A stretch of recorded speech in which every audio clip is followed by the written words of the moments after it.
All right. Welcome to the live stream tonight, guys. This should be a fun time. So just a little bit of background before we start. Joe actually gave me a call about 2 or 3 weeks ago, and he said, "Hey, do you mind hosting me on your channel? I just want to celebrate the 1953 Top Set." I just thought that was so cool that he reached out to me, and he said, obviously, Shane's been collecting with him along the way, so he wanted Shane involved and Matt to come in. So let's bring in the people here that's coming on the live tonight. First up, it's Matt from THA Card Store. What's up, Matt? Hey Theo, how we doing, sir? Good, man. Good. Welcome. You ready for the national? Oh, that's all I could think about. I'm sure you're thinking the same thing. So Yeah, yeah. I know. All right, man. Well, let's bring in Shane next. Shane, channel Shoebox Legend. What's up, Shane? Not too much. Good evening. Thanks for having me. No problem, man. It's awesome to be here. And then last but not least, the guy who called this asked for intro music. So let me get it going. I didn't know you were actually going to do that. I wasn't ready. So when this video gets taken down for copyright, it's all your fault. We'll have to redo it. Yeah. Can you start chugging some waters, please? All right. Well,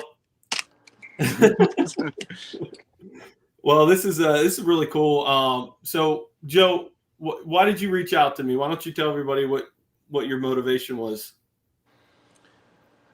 So I had to think about it today, how long I've been collecting the 53 Top Set. And I think it's been just a little over 2 years, which is kind of crazy because when I first started, it wasn't even really trying to build the set. It was just picking up some cards. And then it progressively grew more and more. And I've really focused on it the last 6 months or so. But so, yeah, I wanted to get everybody together because I finally, it's been a journey, but I really, especially this year, focused in on it and I was able to complete it. So a couple of weeks now I've had it completed for, and I just, instead of just doing a normal video, I wanted to do something a little special to celebrate. So I couldn't think of any better way than with some great friends that I've got to meet because of being on YouTube here. So Theo's been absolutely killing it with the live streams and stuff like that. So I reached out to him just because I knew he'd be able to do a great job. I have no clue. I don't have a second screen to share or anything like that. So as far as that, I'm not very tech savvy. So I knew I wouldn't be able to make this happen. And I wanted Matt here because he's been like just very supportive and one gifting cards to me for the set, a huge card too, and just kind of pushing me along and constantly checking how I was doing. And then equally a lover of the set is Shane. So I just wanted, it's like my dream team of just friends that I was lucky enough to meet through this hobby, through this community. Just wanted everybody together to celebrate, just showing off the cards from talking about completing the set, and just showing off cards together and talking about the set. So Awesome. Well, let me the guys who get in here first get some shout outs on my live stream. So first off, Cracker Jack Cards. Jack was in here a half an hour early. He actually beat Shane and Matt in here. So good job. Cracker Jack could not wait for the event. So that's awesome. Peter B's in here. Welcome, Peter. Our buddy Adam from Vintage Sanctuary's in here. Some guy named Chris from Missouri's in here. Never heard of him before. Hodges is in here. We got our buddy John, 3D80s kid. Rick's in here. My man Mookie Chilson. And then we have, let's see here, the Black Creek Collection. I've never heard of the Black Creek Collection. Welcome. So, great crowd already in here tonight. If you saw any of those channels, you're not subbed up to them, check them out. But the first thing I really want to talk about, because I love ranking stuff, I always feel like it's fun debate. Do you guys, first off, do you guys feel like this is the best baseball set of the 50s? Let's start with Matt. Yeah, in honor of Joe, I'm gonna say it's my favorite set of the 50s. I'm obviously a little torn with 54 having Henry Aaron in there, but no, I mean it's a great set. Like actually, Ty even said when I was looking through some of those cards for Joe, I guess maybe back in the fall, the first time, back in October, I think it was. He's like, that's a really nice set. We should try to get that one. And I was like, there's a lot of big cards in there, Tyrus. We're gonna have to wait on that one, but it's a beautiful set, great artwork. Obviously made probably put Bowman out of business, really, right? At least the start of it. So really nice set. Awesome. So Shane, you feel like it's the best baseball set? By the way, Matt, you're collecting Bowman 55 set, and you kind of contradicted yourself a little bit. But go ahead, Shane. Yeah, for me personally, it is. That's largely based on nostalgia, which I'm sure we'll get into a little bit during the hour here. But for me, it's my favorite set of the 50s. Okay. And Joe? Yeah, I mean, it's of the 50s. Yes, I was going to go farther, but I think I know what your next question is too. But yes, it's my favorite set of the 50s by far. Cool. I also feel like it's my favorite set of the 50s. 56 is close for me. I know that's a fan favorite of a lot of people. I also like 54, but I just love the pictures of the players in 53 the best. So I would have to go with 53 overall. I love the backs of the cards; they're so unique too. So raise your hand if you feel like the 1953 Topps baseball set is the best baseball set ever. Raise your hand. Anybody? 2 people. Wow. I'm gonna go there. there. We had it in the title, so it wasn't clickbait. A lot of that going around lately. That's awesome. So this is really cool. So Joe, why did you start collecting the set? Other than it's your favorite set of all time now, what sparked all this? So really, it started. Sorry, I had to find 2 cards here. So since I got into collecting vintage, I've had a couple people reach out to me for help along the way. One, a neighbor where I live here, and then a woman like through some in-laws and stuff like that. And I'm sure everybody knows when you collect cards, you're always anybody who has cards, you're the go-to person then for any questions or what to do with them. So, but the first guy helped out, had some cards from the 50s. I ended up selling a bunch from him, and most of it was like 57 and 64 actually, but there was one random 53 card in there. And at the time I thought it was just completely trashed and like not like I just thought it was garbage basically. And now looking at it, it's really, there's probably about like, it's probably in better condition than like 10 or 15% of the cards in my set. So this was, this is a Bob Serve rookie card. So this was the one random 53 Topps card that was in there. And just as I was going through and, learning all the different sets, just because at the time I mean I saw sets randomly, but like I never really knew what sets were what. And as I researched it more and everything like that, I just fell in love with it. Not necessarily just this card, but as I looked at it more, but that was the first card I technically had in my set.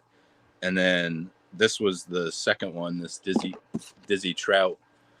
This was on like a Twitter stack sale, and I thought, oh, I just want a nicer copy than the one I have, just to have some representation from it. And the guy I bought it from, when he was shipping it, I just said, hey, do you have any more? And he asked what my favorite team was, and then I ended up picking up like 3 or 4 Phillies cards, and it just kind of spiraled from there as just picking up a couple here or there just because I liked them, and then started with some Hall of Famers. And then at the very end, when we show the bigger cards we'll end up showing some bigger cards at the end of this live stream, but one card definitely kind of facilitated being able to move forward pretty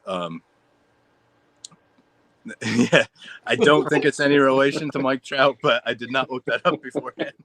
But yeah, there's one definite card that kind of like opened up the floodgates to thinking, well, maybe I could do, because even well over like a year into picking cards up, I still didn't think I would ever complete it.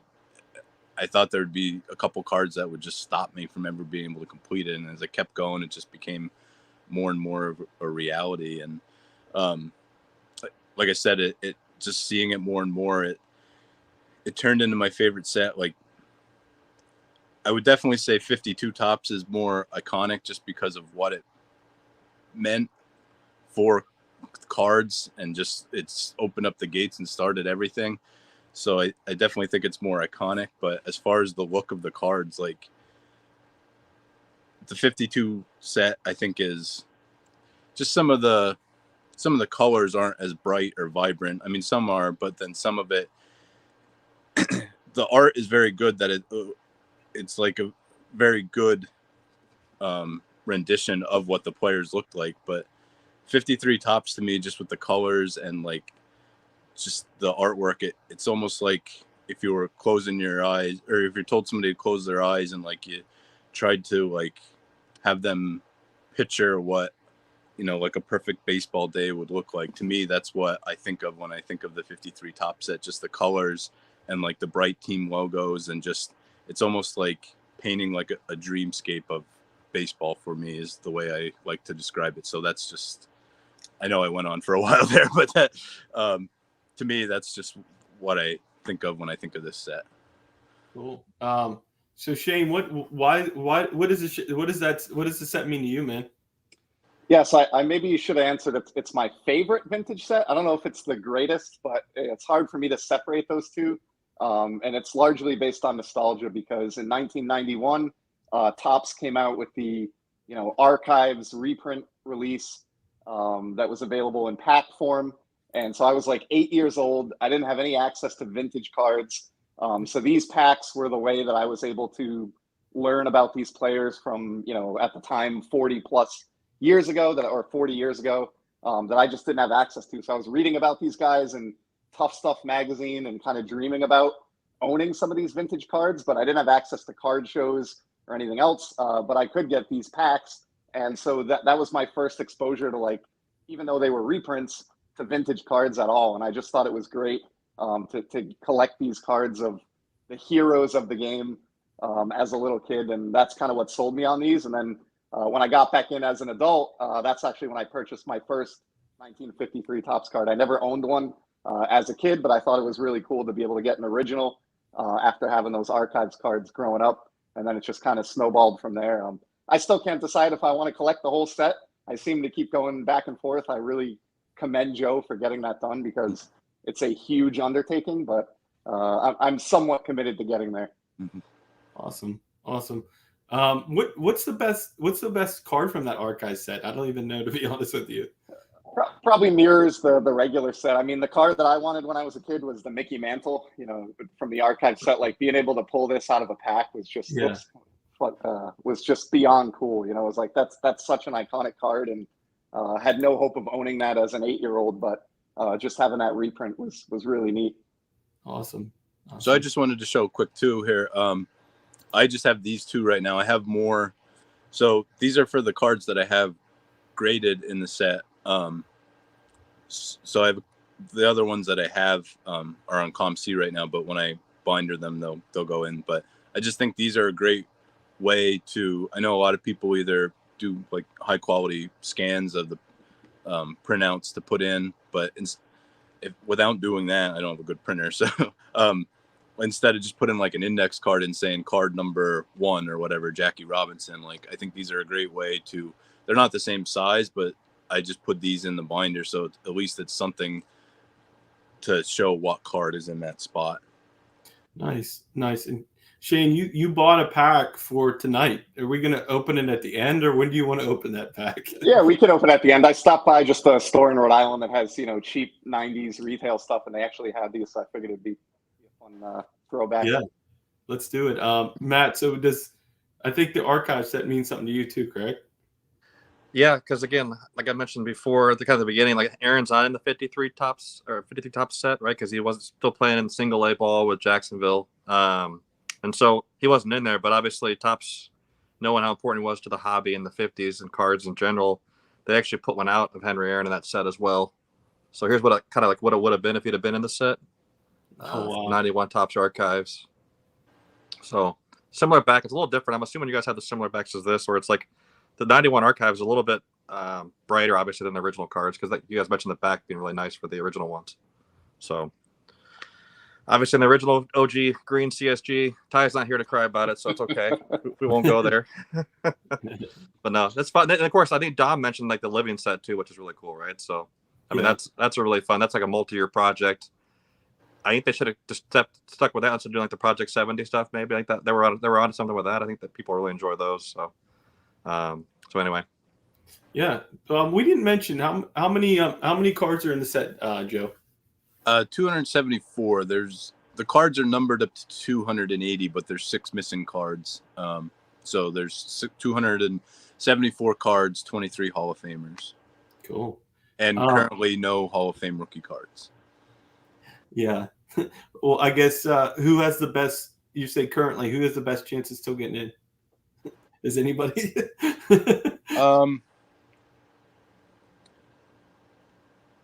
In my opinion, I don't know. Of the rookies, I would say it's Jim Gilliam, probably.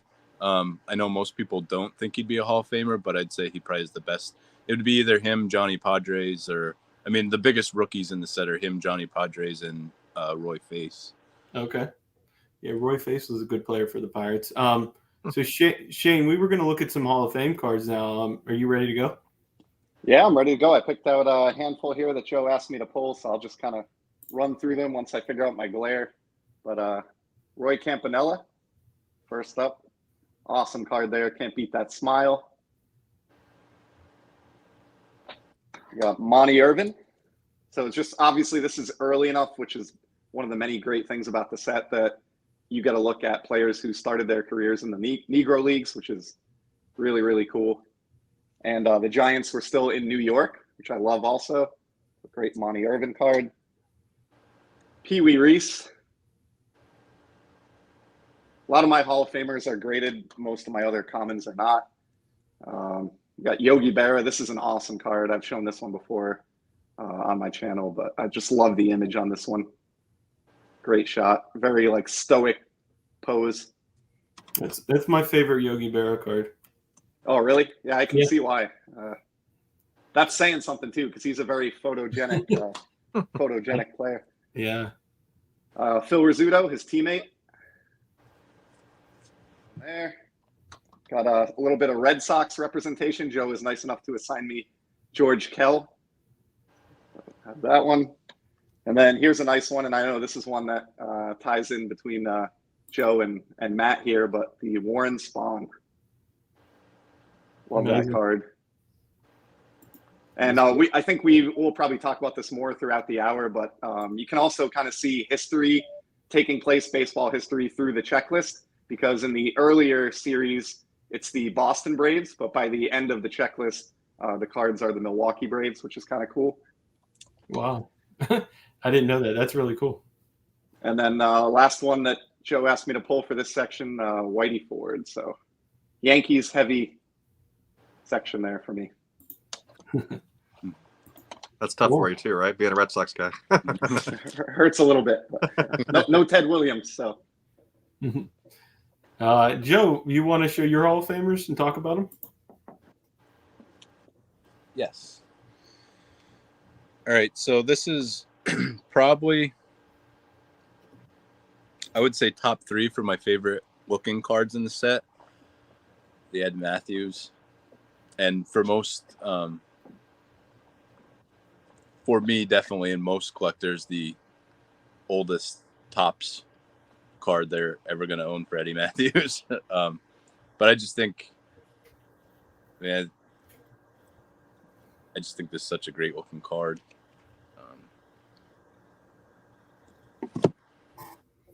And then next we have Enos Slaughter.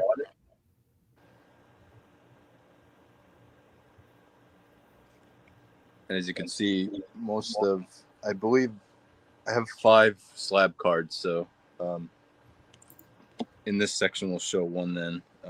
But most of mine are raw. Another one of my favorite cards from the set. I know I saw Scott in here, and I did see the comment. I missed Harvey Haddock's. I apologize to Scott and definitely of Eddie's Cardboard Chaos if he's watching. Yeah, this was a pickup from last year's National. Nice.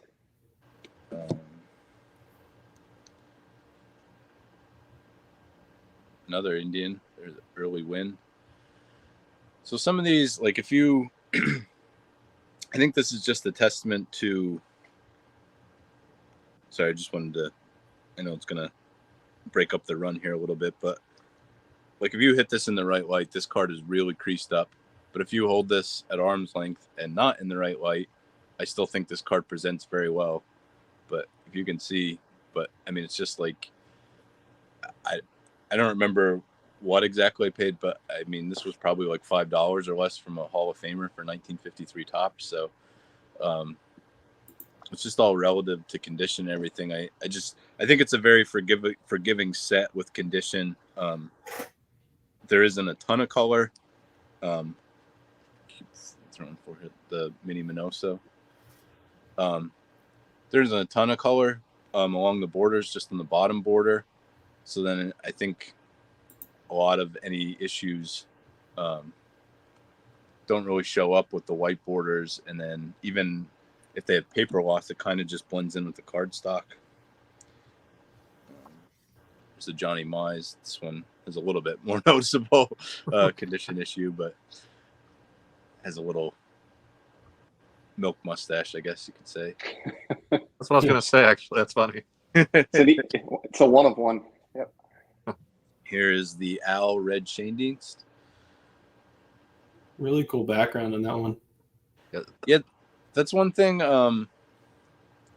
As I was researching the set a little bit, the backgrounds are, I thought a lot of them actually came from, photos and stuff like that, but I think it was just it sounded like it was pretty much up to the artists just to kind of come up with backgrounds. As you can see, there's a lot of ones that are recycled, not the exact same image, but like there's different ones that there's like warehouses or like in the Monty Irvin background, it almost, to me, it looks like a farm or something in the background, but I think it's just supposed to be maybe like a minor league field or something. But I think the artist kind of took a little bit of liberty to just put different backgrounds up or create different backgrounds for them. And some of I think there's one card later for sure we'll see Topps did their own branding. Some of the backgrounds, they have like Topps ads on the stands in the back. So here's the Hoyt Wilhelm. Oh, I actually missed one. Well, I'll show it last, I guess. Here's one for you, Theo. Nice. Pirates logo. It's a great card of Connor. Yeah, I think this is kind of almost a forgotten card for him. So Joe, did artists do by team kind of like, so whoever did the Pirates did all the Pirates, or did they literally like random? No, I don't know for sure how it did, but I don't think it was that way because I know I have one more and then I'll actually show something, or I guess that's in the next section. So this is a high number. This was actually one of the more difficult cards, just because Hal Newhouser obviously his rookie card is very expensive from 49 Leaf, but I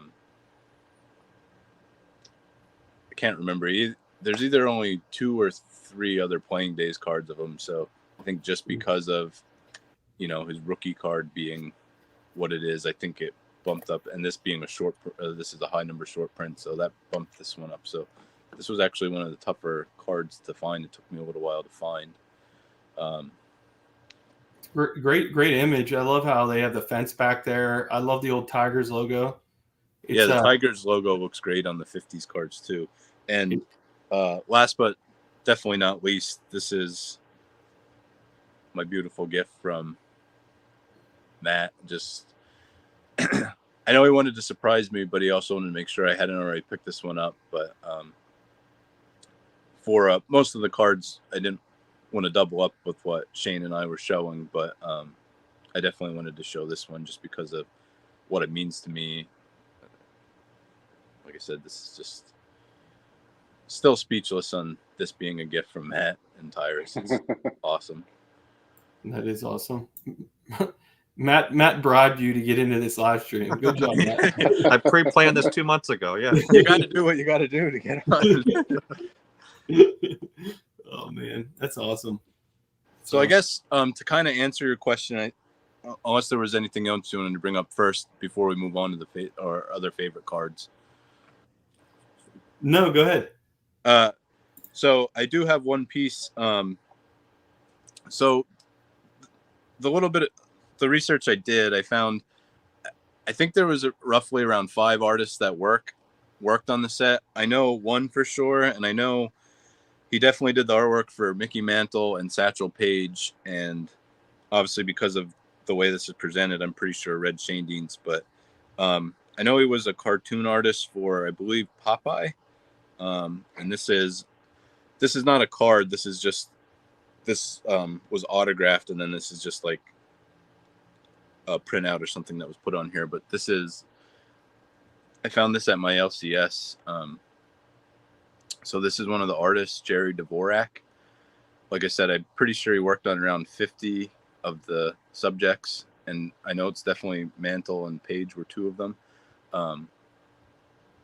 So, like I said, he was a cartoonist, and like I said, worked on Popeye, but I just thought I think this was less than $25. So, like I said, it's just presented on just cardstock with that, which isn't a real card, but I just thought that for the set, that was really cool to have to go with the set.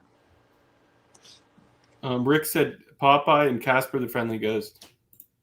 Yeah, I knew there was another popular cartoon. I couldn't think of what it was. Cool. Yeah, so now we were going to talk about some of our other favorites. Shane, you want to go into yours? Yeah. First of all, that's an awesome fact. I did not know that about Popeye and Casper. So glad I picked that up here. So this is probably my favorite part because the Hall of Famers are cool, but I kind of like some of the other cards just as much or even more. So I picked out 5 here. First off, we have this Bob Boyd. This is a high number card, and what I love about this, he was a Negro League player as well. And I got this from a buddy of mine here on YouTube, Peeps, who I've actually met in person a couple times. And so just like the gift of the Warren Spawn, just another example of hobby generosity. So love that card. And he is the uncle, this guy who you'll probably recognize if you collected in the junk wax era, Oil Can Boyd for my Boston Red Sox. And since my Hall of Famers were so Yankee heavy, I did pick out a couple Red Sox cards. So Nice. First one here is Dick Brodowski. And this one I like because I think it's one of the first night cards or like night images on a baseball card that I can think of, which I think is kind of neat. They only really started playing night games, I think in like the 1930s. So I just love the image on this one. That background really makes it kind of stick out and feel unique among the other, 273 cards, even though it's just a common.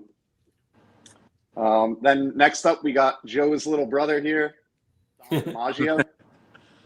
Love this one. I love everything about this. It's really the painting that does it for me. I love the glasses, the smile, just a really nice card of an underrated player. I think he was like a 7-time All-Star, played his whole career with the Red Sox. And he's obviously, you can understand why, but he's lost in the shadow of Joe. But he had a really good career in his own right. He was about a 300 hitter and just really, really good player. So I love that card. And then this one's a little bit juvenile. I know we talked about this ahead of time, but I picked this one out just because I was always enamored by the fact that Hank Edwards looks just like the Browns logo to me. That weird little alien logo. I have no idea what that has to do with the Browns or where that logo originated from, but something about the way they painted his eyes here, I think it is, or something. But he looks like the human embodiment of the St. Louis Browns logo. So pick that for one of my 5. And now no one will sleep tonight. Yeah, they did him dirty on that. They really did. I think it might be the worst painting in the set, so I had to show that one some love. And then Joe kind of touched on this quickly, but I really like the backgrounds. You could easily kind of get lost because they're portraits, and the portrait takes up so much of the card face, you kind of lose the background sometimes, but there's some neat stuff that goes on. And so in this card, Joe Rossi, if I bring it a little bit closer here, it's going to be difficult to see just because of the size on camera, but in the background of these cards, a lot of times the artist painted the name of the individual on the signs, or at least I started to suspect this. So on the end of this, there's like an E on the top sign and an SI, which would be the last letters in, Joe Rossi's name. So you start looking through other cards in the set, and there are other examples of this. Like here's the Harry Bird card. And again, it might be hard to make out, but this orange sign here in the background says like HARBYR. So it's clearly Harry Bird's name drawn on the sign on the outfield wall there, or painted on. So I don't know if I'm suspecting it's probably one artist that did all of these. Here's another, probably the most obvious one that I could find, Harry Dorish. And you can see almost his full name on the outfield sign there. So I just think that's kind of a cool wrinkle that you could easily miss. There's probably half a dozen cards across the checklist that have the player name kind of written on a billboard above the outfield wall like that, which is kind of neat. That is cool. Wow. Joe didn't even know about that. You taught I was rifling through my binder right now trying to find something. I did not know that. That's awesome. Mookie said, "Are you trying to solve murders?"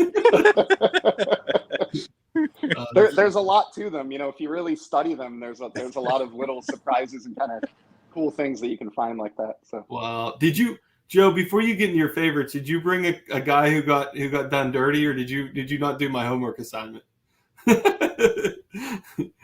Joe's like, I gotta find this. I did have the one we talked about. I didn't pull it out. Yeah, you gotta show players that just didn't get a good card in one of the best sets ever. Like I said, overall, it's kind of hard to. This one's a little rough too. Joe Astroth, he just looks. Oh my god! Like he's having a bad day. Looks bloated, right? Yeah. Yep. Yeah. Not a super flattering painting there. So. That's cool. You found it, Joe? Yeah, here's the multi-chinned Emil Dutch Leonard. It looks like he's melting. So yeah, I think this one is pretty rough. And I also, I don't know, I brought it up in talking beforehand. I think if you put one of those odd-shaped French military hats on, he would look like Napoleon Bonaparte. But yeah, That's when cool. I sent the picture to Theo and Shane's response was just so many chins. Hey Joe, before you get in your favorites, so I think it was Rick. Somebody asked earlier. They said, "How are you storing the 53 set you have?" And I know it's obviously a binder, but what's the binder look like, or is it multiple binders, or what? So I just have the binder, and then for all. I just do for all the sets up until 56. I have in these just in the 8-pocket ones, nice. Obviously because they fit, and then so that's just how I just have everything in here. Initially, when I first started putting stuff in, I was putting every card in, and if I had not gotten some of these graded, I probably would just have every card in the binder just because I like having them together. And I don't know, I guess I'm a little different. Like some people, I think the first time you watched one of my videos, Theo, I showed a card and I was just holding the card and you're like, what are you doing? You're touching it. Like, what? Put that in something. Like, I don't know. I guess I guess a lot of them, because they are already like the condition isn't great. I don't necessarily think I need to preserve it that much. So like I don't mind handling cards, or just I opt for the presentation over. But like I said, I ended up with some graded now. So then I just use the archives cards for that. But yeah, so just quick, overall, just have them in the binder. Yeah, and so quick question: if you the cards that you have graded, I know there's not many. Do you leave a blank spot, or do you just keep it going? Oh, like I said, I'm using the. Oh, you're using the archives. Yeah, so far as placeholders. Yeah, the only ones I had graded at the time were the Jackie and the Willie Mays. So Okay. I was just using those as placeholders. I have the other 3 that I have on ComC. I just didn't get the order shipped to me yet. Right. And oh yeah, and one more thing to highlight: the National League, the names are in black. In the American League, the names are in red. Correct? Yes. Yeah. All right. Well, Joe, you want to go through your favorites? You got them ready? Yeah, I had one. Oh, here, I pulled it out. I had one more funny card Okay. I found then. How tall exactly is Hal Brown's head, right? Oh Sorry my gosh. Sorry to rag on the Red Sox here, Shane, but I don't know if he's a cone head or there's no way, even if you that is a very large forehead. Wow. I'm gonna take this as the thumbnail of the video. Wow. It's like the Munsters, Eddie Munster, right? Yeah. Oh my god. His nickname should be Hi Hat. Hal Hi Hat Brown. Yeah. So yeah, overall, I think it was kind of tough to find some that were like that people were done like really dirty, just because I think the artist did such a great job. But yeah, there's definitely a few examples like we found there. That is funny. You ready to show your favorites? You got Yep. them ready? So this first one, I'm definitely with the Indians, definitely pandering to Scott from Reindeer Studios. So it's good he's in here. But I thought this was also a very good card to show because of Shane being here, and I love the way he collects with cards that have meaning for the player to a year or some accomplishment or something like that. So this is the 1953 AL MVP, Al Flip Rosen. So this is actually probably one of my better condition cards in the set. So yeah, he won the MVP that year. I looked up right before. I think he was, somebody could correct me if I'm wrong, but I think he was 1 point away in average from the Triple Crown. I think Mickey Vernon had the 337 average and he had 336. Or I think he was 1 average point away from the Triple Crown. He had like 45 home runs and I think 136 RBIs. So just an awesome year. So like I said, in general, I just really like this card. Very underrated player and very short career, but a lot of counting stats in the short time he had. Like I said, this is right going in with the way Shane started to collect like the meaningful, and it's definitely rubbed off on me. I mean, obviously, I would add this card for the set anyway, but I think that was definitely a good example of that. And then the other cards I've pulled out are all the biggest Hall of Fame rookie cards I mentioned earlier. So the first here is Roy Face. Nice. And I'll also focus on the back because you talk about doing people dirty. Poor Willie Puddinhead Jones and his depiction of his. Yeah, I feel bad for that guy. That one's a high number too, right? Third series. Yeah, these are actually all high numbers. So that is card 246. Here's a guy. Like I said, I don't know who would be the best case, make the best case for being the first Hall of Fame rookie card from the set, if anyone would get voted in. But I mean, Jim Gilliam has 4 World Series rings. He has like a 44 career WAR, which is actually higher than Mazeroski and Nellie Fox and guys like that. So I'm not saying he's a better player or should be in over him, but I think he is the best case of any player. But I just think his run of cards looks really great and is a great, besides this card, which is besides the 4 biggest cards in the set, was probably the next most expensive. And I think it's creeping up because I think some people may feel somewhat the same way, that maybe he would have a chance at the Hall of Fame, but I just love this card. I mean, just the Dodgers logo and that Dodgers uniform and hat is just classic 50s. Yeah, I think it's a great card. He won Rookie of the Year that year, didn't he, or no? Yes, I believe he was a Rookie of the Year also. So, and that's what I mean.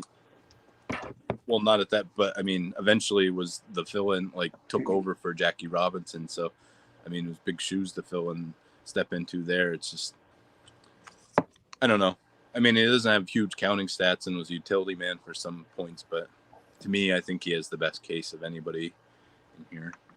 And then likewise with the Dodgers, I just think this is another guy I love to collect that's, you know, not a Hall of Famer, but I think has some great looking cards, and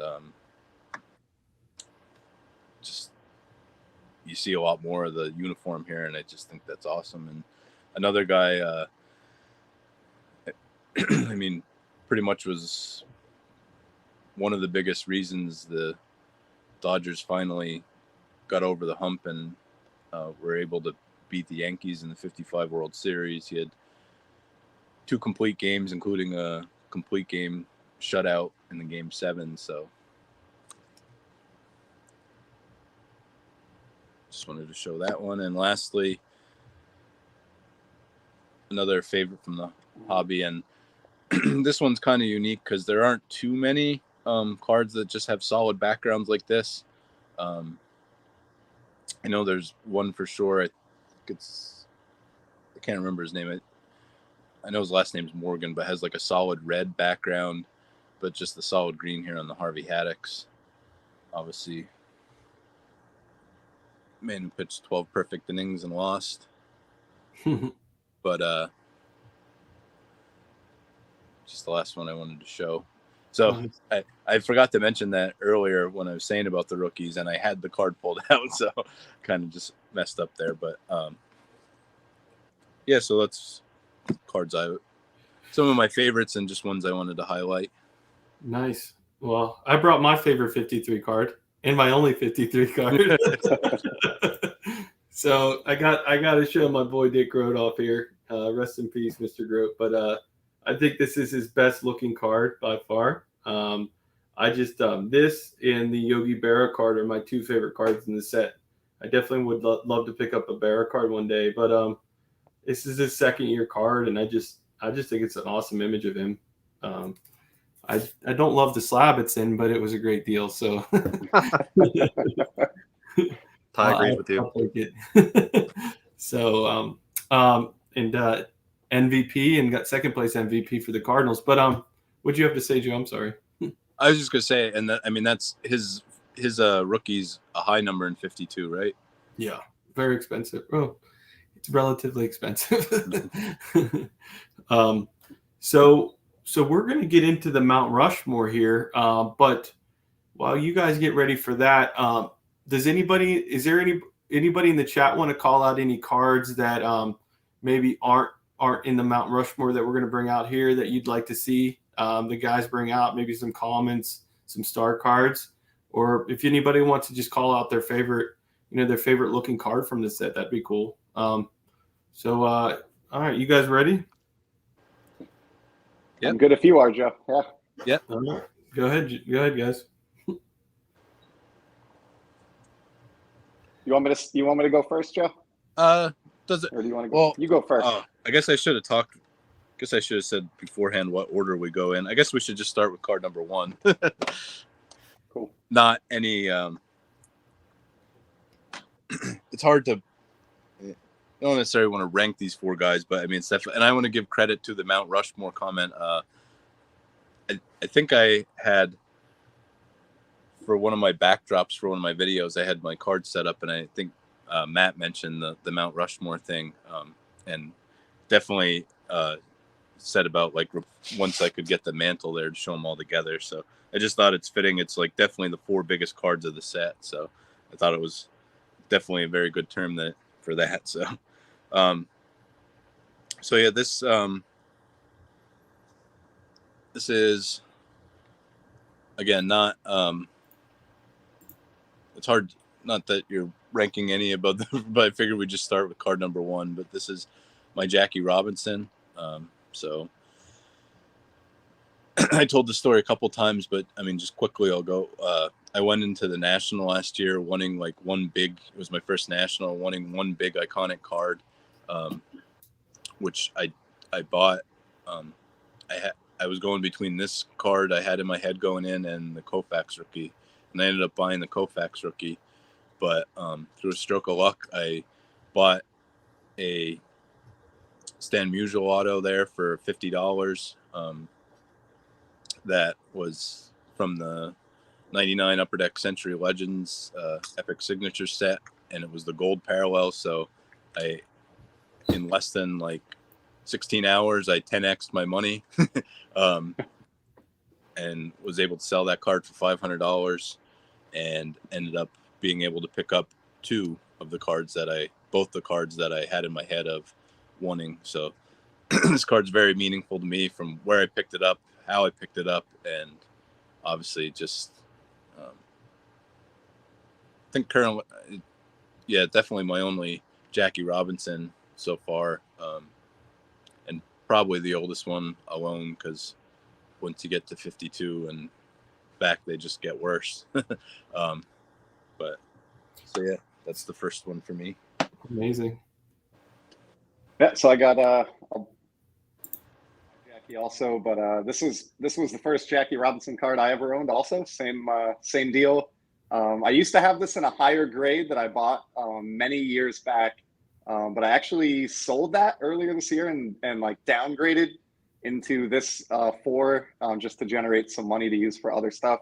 But I like the way this one looks better than the one that I had prior anyway. But yeah, I mean, just everything Joe said, such an iconic card. And when I was a kid, I just didn't know any better. I used to think maybe that was like the Brooklyn Bridge behind Jackie Robinson, just because of how the stadium looks there. But yeah, I think you could definitely use the I word with this card. I think it's iconic and easily one of the best cards in the set. Yeah, definitely. Awesome. Okay, what do you guys got next? I guess we'll go with Satchel Paige. So I will use the I word also. I'll say it's iconic. I mean, he only has 3 playing days mainstream cards, so I think it definitely serves a purpose there as well. I think a lot of times, I don't believe this is. I think people list this as a high number, but I think the high number started at 221, so this is card 220. So I believe it's still from the regular set. But again, so this was obviously needed for my set. This was one of the first after the Robinson, which, like I said, I kind of fell into with the stroke of good luck at the National there. But this is really where I started to get more and more serious as I picked this card up, and then as I was really focusing on the high numbers, is where I really started to get serious into seeing the finish line nearing, and I started to sacrifice some other cards in my set just to be able to complete this, and cards that I could get back at some time if I wanted to. So this card actually came from Check Out My Cards. I had sent a bunch of stuff in there, and with the profits I made from the cards that I sold, a lot of it was PC stuff, but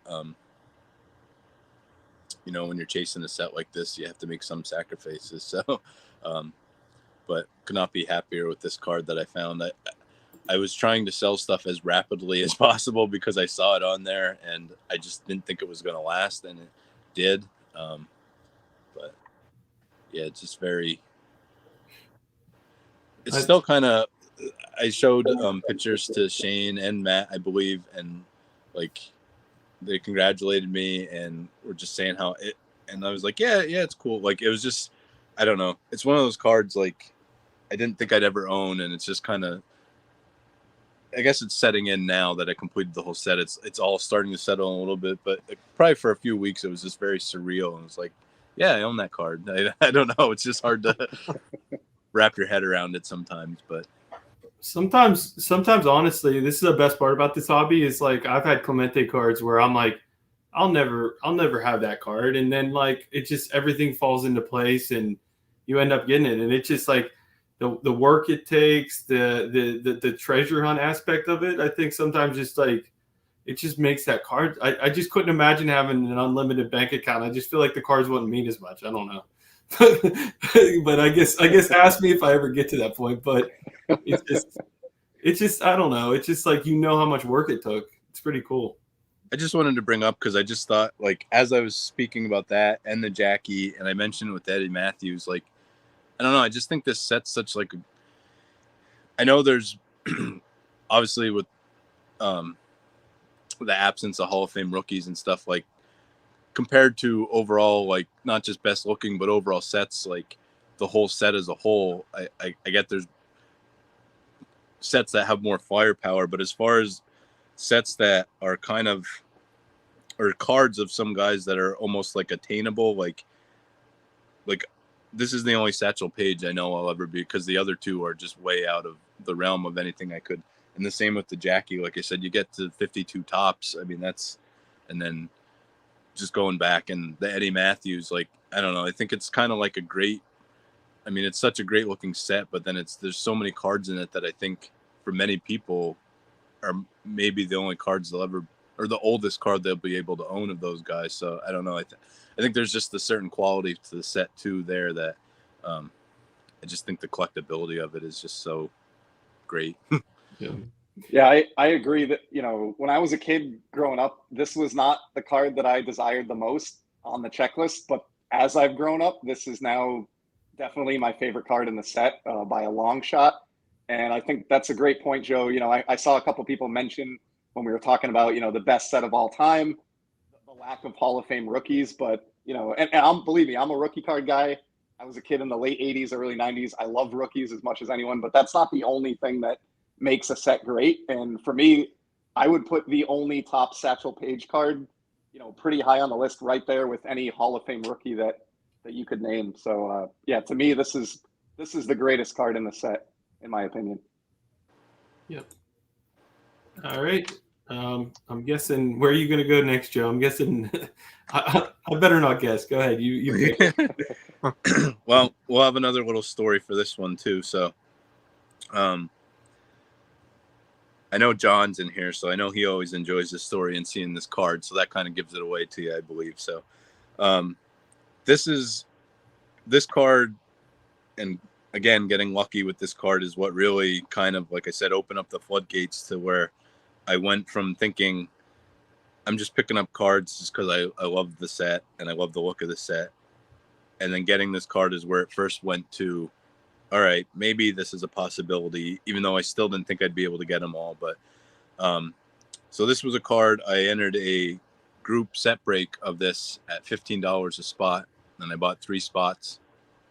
Two of them, one of them was just a common high number, and one was just a common card from the lower series. But ended up being lucky enough to, this card was raw when I got it, and I mean, obviously the tape is on it, but still, it's as I mentioned with the other ones, this is probably the oldest Willie Mays card I'll ever own. I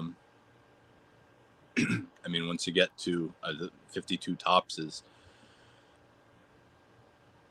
way up there, and I mean, and his, the Bowman, and I know I'll never own his rookie, but so yeah, this is best $15 I ever spent. And I know I believe Rick asked earlier how I display, when I first just was binding cards, I had it in a penny sleeve, but I just stuck it in the binder with I don't know, I guess it's just the way I collect, or the way I like to. I just had it stuck in with all the other cards because I didn't plan on collecting anything graded from the set really until I started picking some up with that Jackie at the National, just because it was cheaper than any raw cards I saw. So it's kind of really where I transitioned to.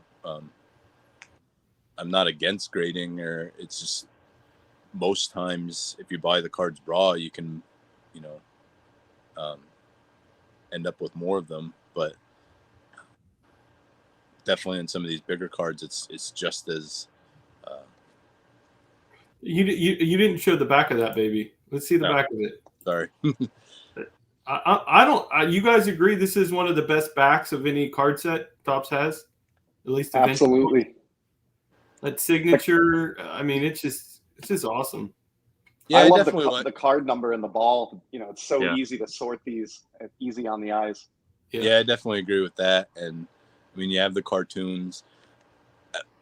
I mean, as you get into like 54 and 55, like I like the bright colors on the back of those, and then as the sets, it is a very odd way to like show the stats here.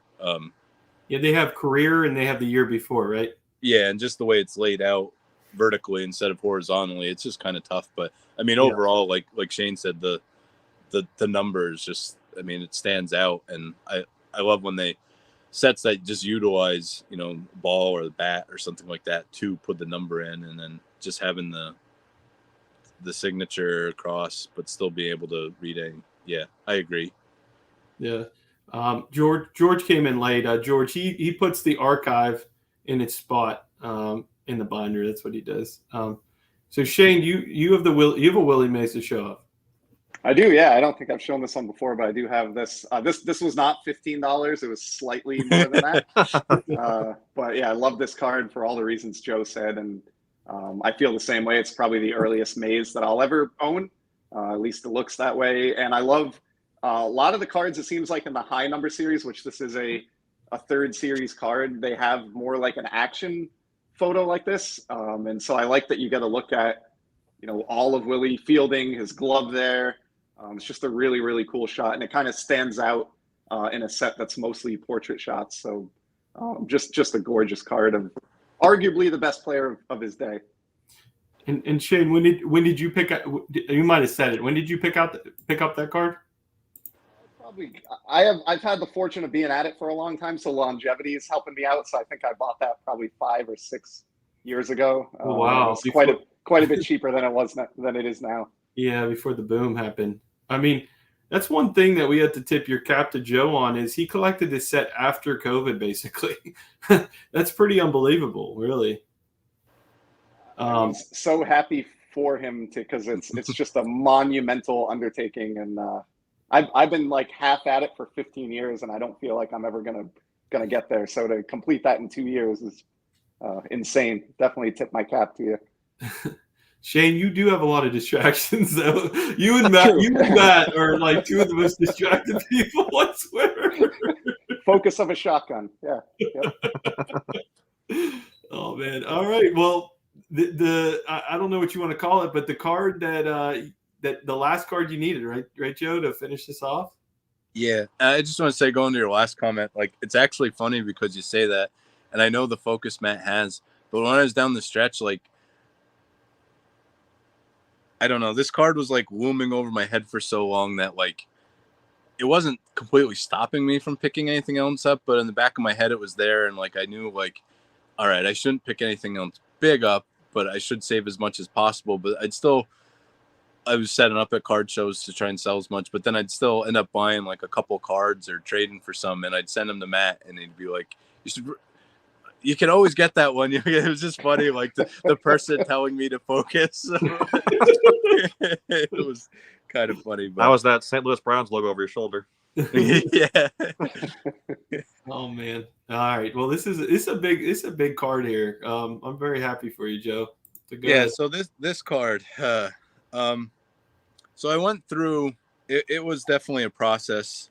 At least 2 or 3 months. Like, I started saving up. I got to a point where I saved up a budget that I was comfortable thinking, like, spending for it, and also thinking that I would need to be able to acquire it.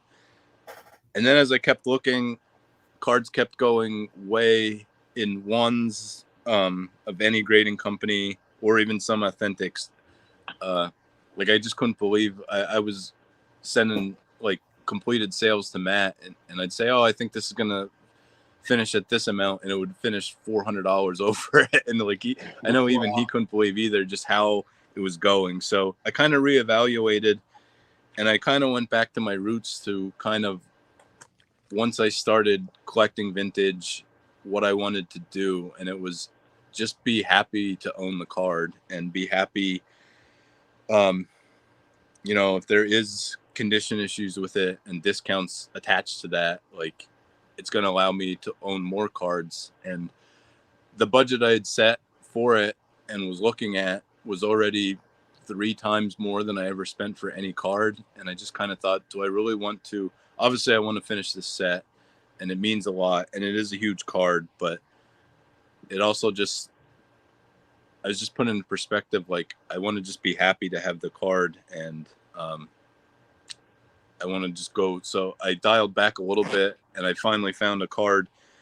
I mean, there were so many ones that, like, I was going at the top of my budget, and it was getting auto declined, and it was still like almost twice the price of what it was. Just crazy. Like, so like I said, I finally found somebody that was willing to negotiate, went back and forth, and found a price I was happy with. And it's funny, when I first sent pictures of this to people, I sent it like all the way at the back of my table so you couldn't even see it, and said, here's my mantle. But yeah, condition aside, I'm so happy to own this card. I can't believe I own this card. This was the one where the whole time I had in my head thinking, I love this set, I love these cards, but I'm never gonna complete the set. It was because I didn't think I would ever pick this card up. Hey, Joe, why don't we just wait to show it? You know, Yeah, keep going. Let's show another card. That's why my 5-minute videos turned to 20-minute videos. You know, what's everybody's plans for the National? Hey, you're not going, right?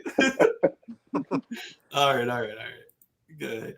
Come back tomorrow to see the reveal of this card. Next Friday. Tune in. Two-parter. No, but here it is. I'll stop talking now and just show it. So here is my completion to the set. Congrats. It's awesome. 4 very soft corners, but I'll stick to my mantra for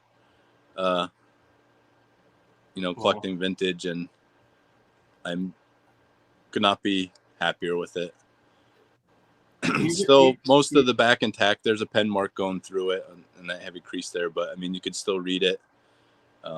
So yeah, Joe, I did it. You got to put this up on your, like, as your icon or your banner on YouTube. I think 4 soft corners. This is all you right here. Yeah, I'll have to figure something out with that.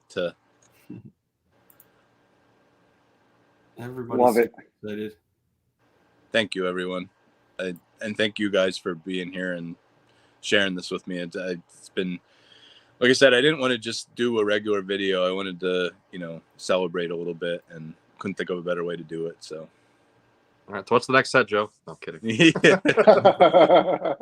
76 tops is probably the next one. I'm enjoying that run. Keep that one going. That's awesome. Yeah, I just love it. I love what Mike Petty said. Bicycle spoke corners.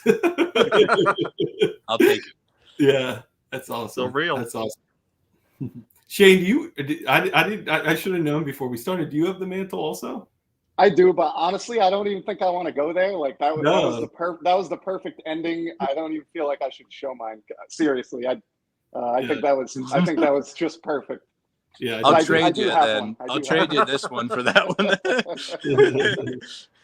one. Well, of course, Adam had to butt in. He said he would love to see an Eddie Lopat card. So who has one? Get the Eddie Lopat cards out.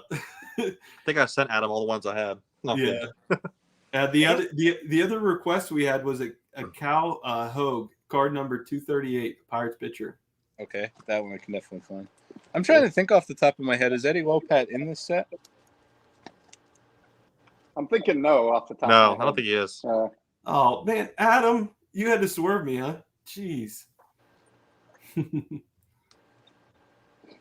Chris said that card is what the hobby's all about. That's awesome. You got Adam to swear, Joe. That's awesome. Yeah, this is all worth it then. No. Adam said he is in the set. I'll look up the card number while Oh, you guys. my bad. You want to show up the cow hog? Yep.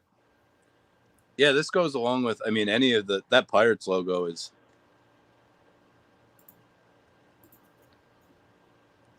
Is just awesome, and like Shane said, the high numbers and the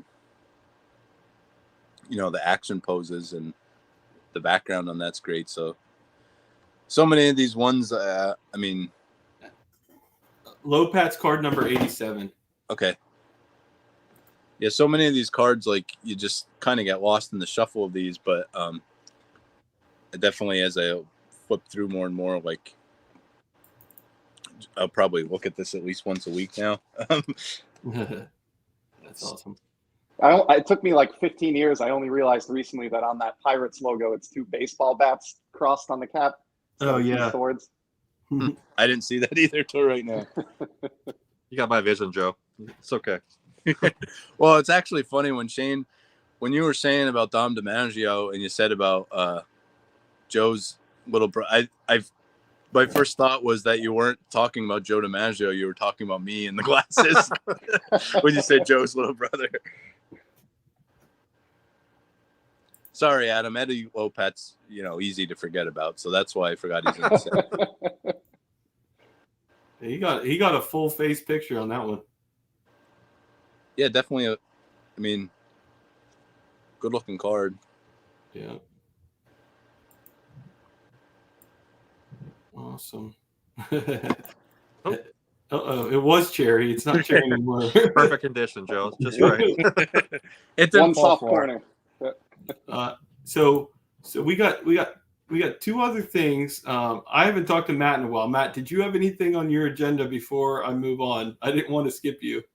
No, I forgot to show that living set card I mentioned. Again, it's Aaron, which is about most of what we have.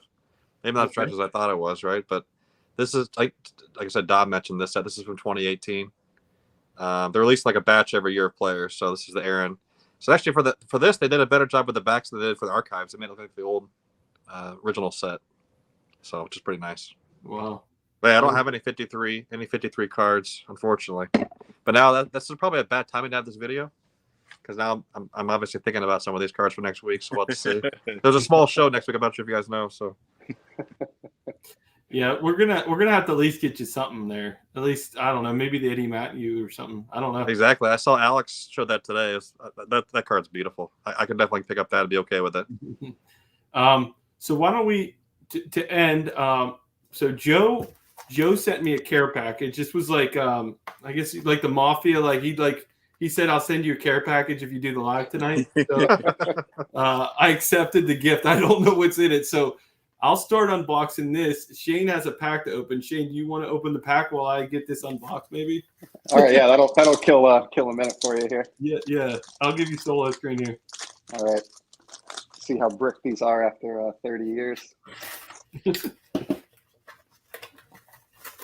Pretty somewhat bricked. We got Cliff Fannin with that creepy Browns logo. Hoffman, let me bring these a little bit closer. John Rutherford. Oop, these are all shifted around here. Mike Clark for the Cardinals. I love that jersey with the 2 Cardinals. And then this is kind of a cool one. I think Joe might have hinted at this, but on the back of this one, I think that's a Topps advertisement on the fence back there. I'm having trouble getting it in the light, but pretty sure that's a Topps baseball cards advertisement in the background on that one. And fittingly, we pulled Chins Leonard, so that's perfect. Oh my gosh. The chins look so much better in glossy format. Yeah, exactly. Look at that shine. It's beautiful. All right, we got Stu Miller. This is kind of a cool thing they did. So they, as Matt alluded to, they did include cards on the checklist for players that weren't on the original set. Ted was obviously exclusive to Bowman at the time. So they were smart enough to expand the checklist, but not smart enough to hire an artist to paint these guys. So it's just a photograph, which is kind of a bummer. So, just Topps being Topps there. All right, we got Connie Marrero, almost done here. Tom Morgan. Yankees. Got another creepy Browns logo here, Johnny Groff. And then another of those cards that never were, Richie Ashburn. So kind of fitting for that to be the final card out of the pack for Joe here. That's awesome. You need to sign that chin card and give it away to somebody in the chat, I think. All right. I got the care package open. I haven't looked at anything yet. Let me go through this real quick. Joe, you really didn't need to send me something. That's very nice of you, man. All right. You're welcome. Let's see here. Oh, we got the Roy Face 62 card. Very nice. All right. Oh, the Clemente checklist. Floating heads. One of my favorite. That's a really nice one, too. Thanks, Joe. Nice. League leader card. You got Matty Alou and Clemente on there. Tony Gonzalez. Oh, nice. I love this card, Joe. I think you showed it on your channel recently, right? Reggie and Stargell? I thought you did, maybe. No, somebody did, and I can't remember who it was. I just saw it. That's a sick card. I don't have that card. That's awesome. Oh, nice. Bert Blyleven. That's awesome. Sweet. And then I got some postcards here. I don't have any of these. Ralph Kiner. Oh, Joe, that's awesome. I've been watching these. I just never bought one. That's really cool. That's awesome. Little Poison. Nice. A Big Poison. And then Pie Trainer. That's awesome. And then Old Hoss Redburn. You remember my video about Old Hoss? Nice. Yeah, you share a birthday with him, right? Yes, December 11th, we share a birthday. That's awesome. Thank you so much, Joe. That's so nice of you, man. You're welcome. Awesome. Thanks I for like doing it. You sent one of those postcards for Aaron too, Joe. That's awesome. Yeah, it kind of ended I mentioned in one of the people I help with sell stuff, I ended up, they had a whole collection of those, which, I mean, those are just, you can still pick those up from Cooperstown. I believe they have the postcards of everybody. So those are probably technically almost vintage now, because they're, the person that had them, I think, was from the 80s. I think most of them were probably picked up in the 80s, but they just had a bunch of them, and I didn't really know what to do with them, but I thought they were kind of cool to just to send out for people, you know, player and team collect. So Yeah, that's awesome. I've always eyed up this Clemente one. I just never pulled the trigger. That's so cool. It's in really good. These are in really good shape too. yeah, they're still pretty shiny. Like I said, they're the guy collected. I don't think he collected past like 92. So, like I said, you could still buy those from Cooperstown, but they're approaching vintage. Those specific ones are approaching vintage. Yeah. Well, this was a lot of fun, guys. We'll let Joe have the closing remarks here. But Shane, you got anything else you wanted to talk about, or are you good? No, I don't think I can top Dutch Leonard and his chins. And it's been a fun evening hanging out with you guys. And just, again, major congrats to Joe. It's a monumental undertaking to complete any set from the 50s, but especially this one. So nice job. Thank you. Matt, do you got anything? Yeah, I mean, echo the same thing. Obviously, honored to be on with you guys, and Joe, congrats. We can still text about that next set whenever. After you finish 76, we'll get another one going. It's been fun watching the journey with you, and I enjoy when you just bind to the cards. So keep those going. I don't know what's coming. We're still commenting, but I watch them all. I promise. Yeah. They're fun to watch. Joe, it was a privilege that you reach out to me to have it on my channel. I've always loved the set. I'm still pretty new into collecting. I haven't collected a whole bunch of the 53 cards yet, but I love looking at them, and it was really a privilege to have you and Shane on and see your collection. So thank you for coming on here, man. Yeah, no problem. And like I said, just this is exactly what I wanted to do, just to celebrate and to, like I said, this. It seems like so long ago I started it, but relatively, and for the set it was, I know it isn't that long, but like I said, a lot of it's a testament to just, I'm a firm believer in everybody should collect the way they want to, and some people probably don't understand the way, like, collecting in a certain condition, and some people have to, like everybody, there's something out there for everybody. But I mean, it just, especially for sets that present well on lower grades, it just shows kind of what you can end up getting. Or like, I mean, some of these were less than, like, I know Shane always says on when he shows the cheese box videos, like, you used to be able to find some on ComC for, I mean, some of them I still, where they used to be less than $1, maybe they're like $1.50 or $2. So I picked up some like that, and just some at, you know, LCS for $1 or $2. And I'm not going to the National this year, but this is a tip that I found going to my first one last year. If you are a set collector, especially of anything like this from the 50s, you will not find a better place to, like, I'm lucky enough to have like 4 or 5 LCSs around me, but I mean, none of them have a stockpile of 53 tops there. And same way, like, once you buy them online, I mean, you can buy anything on eBay, but unless you buy a bunch from one person, you're, you know, paying so much in shipping and everything. Like, to be able to go to one table and I, you know, grab the binder of 53 tops, and in every slot there was 3 or 4 cards for a lot of the commons in different conditions, anywhere from like $2 to like $6 or $7 if you want. Like, especially these sets from the 50s, you're not going to find a better place to maybe be able to stockpile up a bunch of them. So that would definitely be a tip if you're a set collector. It's just definitely a great time. You should take advantage of it, because afterwards, like, I really wish I would have picked up more cards, and especially some of the high numbers, because that was really difficult to focus on then. So but that's one tip I would have. Yeah, I think that's a good tip. I had Sammy Thunder on my show like a couple episodes ago, and he said before you start collecting a set, he said buy a partial set.